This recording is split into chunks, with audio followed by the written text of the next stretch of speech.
Hello, good morning.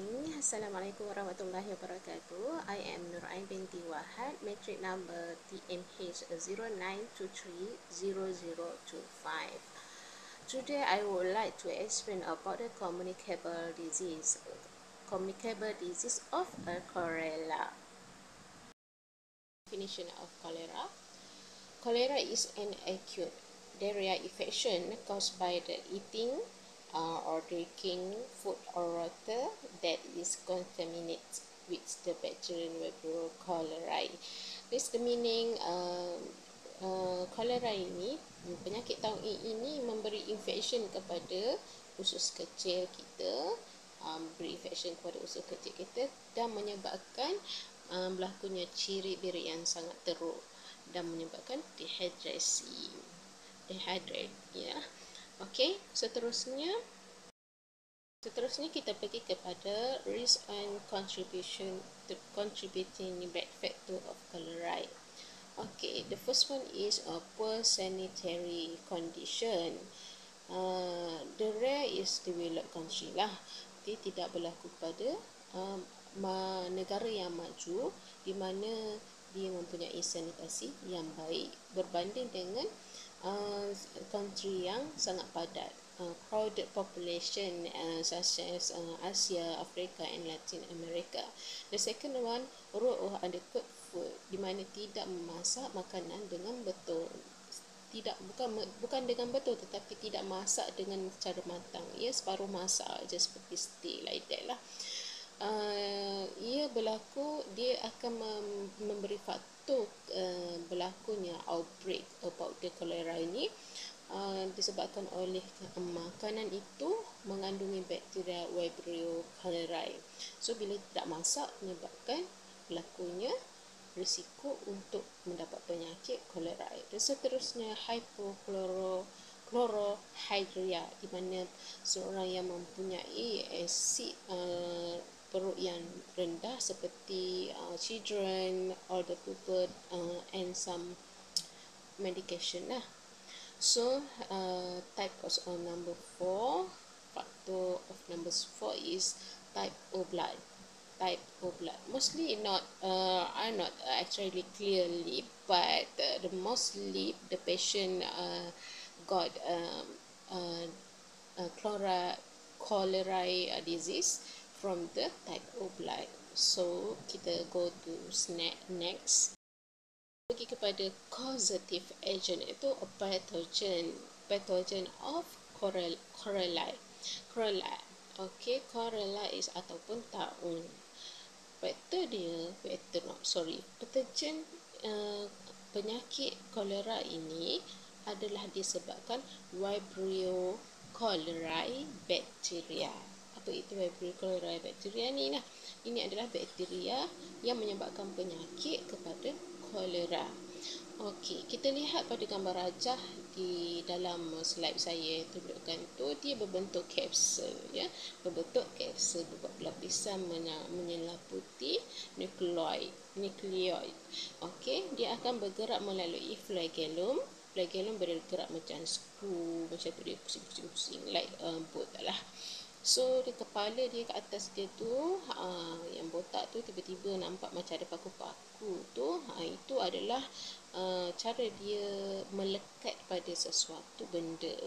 Okay, so the next one is reservoir.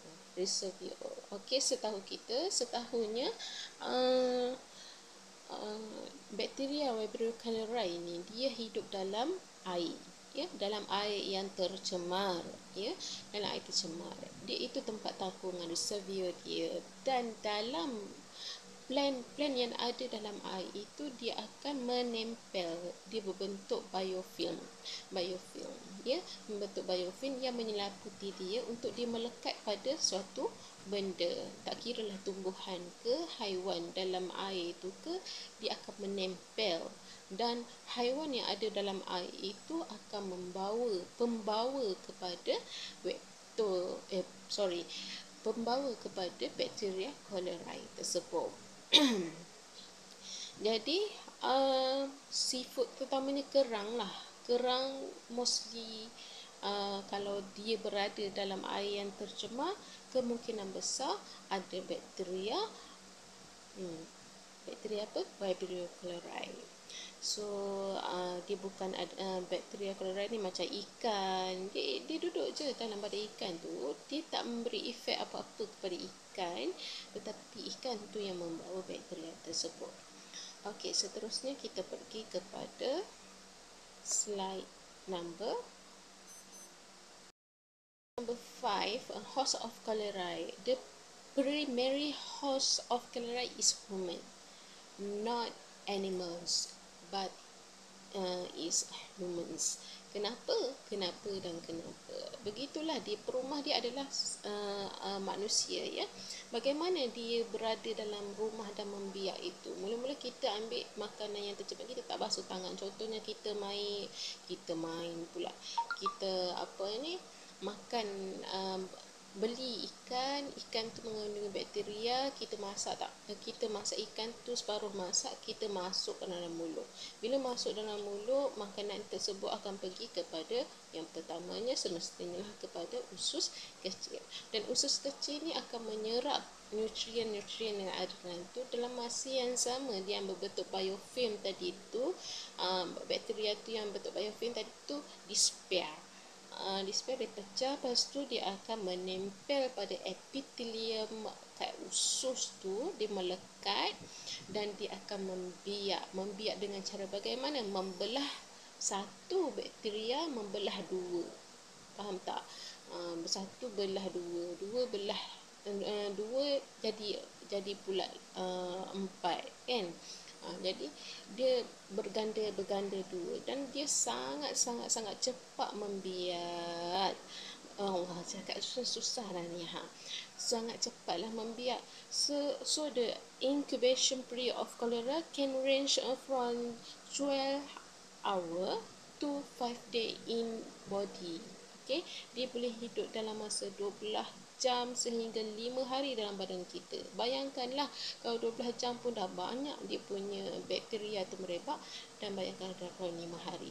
Okey, bila dia dah membiak secara banyak, dia akan mengeluarkan toksin dipanggil cholerine toxin. Cholerine toxin ni akan mengeluarkan elektrolit yang berlebihan, iaitu air yang berlebihan, rembesan air yang terlalu banyak. Bila rembesan air terlalu banyak ni, dia akan merosakkan imun badan dalam sel usus tu dan menyebabkan kita menjadi diarrhea. Cirit berik lah. Cirit berik yang tanpa henti, yang terlalu banyak, dipanggil rice water.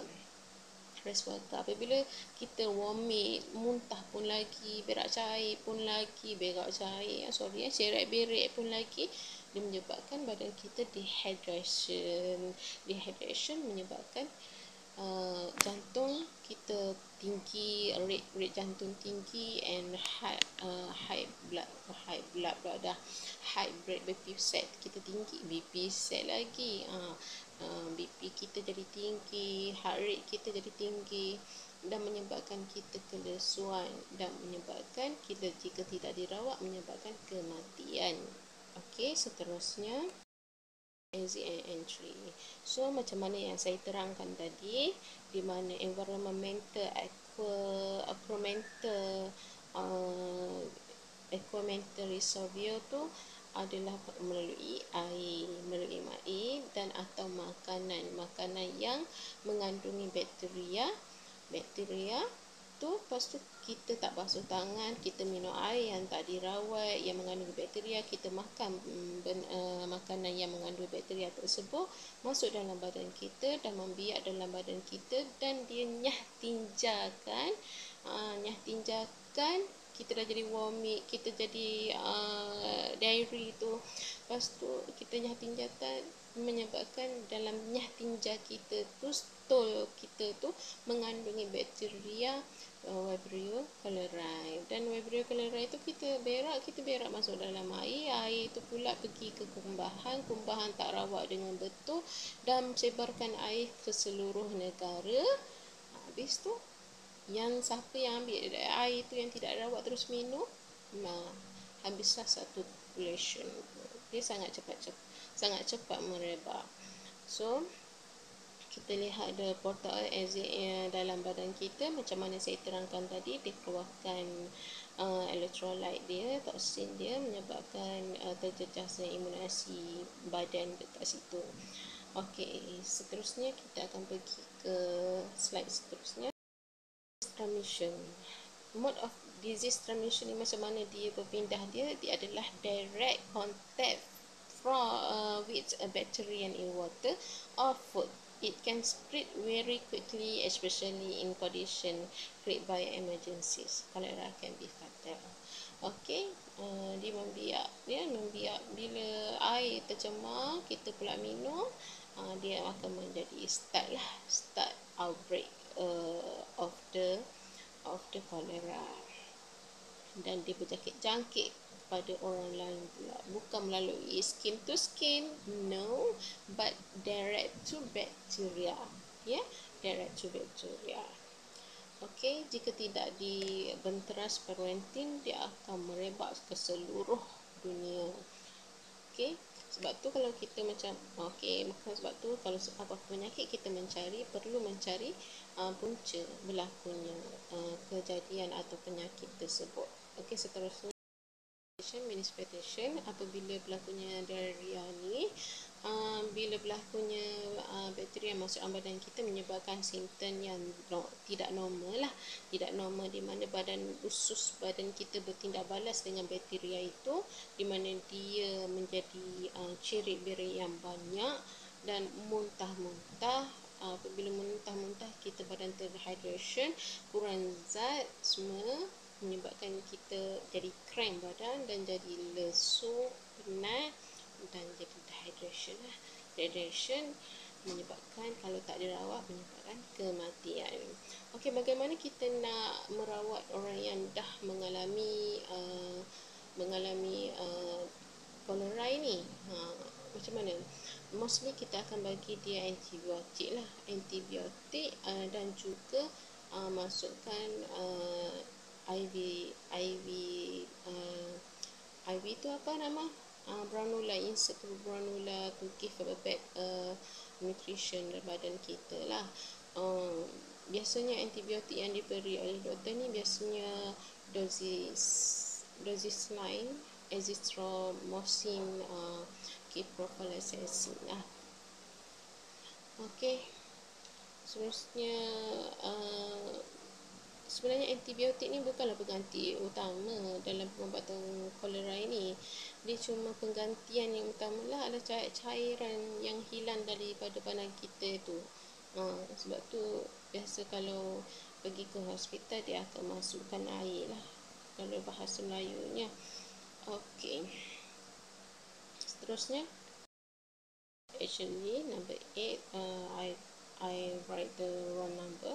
Preventing and controlling measure. Bagaimana kita nak mencegah berlakunya kolera ini? Yang pertama-tama sekali adalah cuci tangan. Cuci tangan. Dengan mencuci tangan, kita boleh menyelamatkan 1 juta manusia, Jadi nak buat apa-apa, cuci tangan, keluar tandas, cuci tangan. And yang seterusnya, kita perlulah minum air yang dirawat. Bukan ditapis semata, tapi dirawat. Tapis tu lain cerita, Tapis tu tapis karat je, bukan dia merawat. Carilah penapis air yang merawat, bukan yang menapis. Faham tak maksud saya? Saya tak nak terangkan pasal penapis air ke apa ke, tapi itulah cara kita merawat. Cari penapis air yang merawat air, bukan menapis semata-mata. Jadi kita perlulah minum air yang bersih, dan seterusnya memasak makanan yang kita makan, yang kita beli, macam contoh seafood, kerang, everything must cook well cook food well. Okay, keep it cover. Eat to warm, not be very hot, just like warm saja. Okay, and then consider to getting vaccine. Vaksin kita ambil vaksin siap-siap untuk melawan taun ni lah. dan seterusnya pastikan kawasan kita, rumah kita adalah bersih.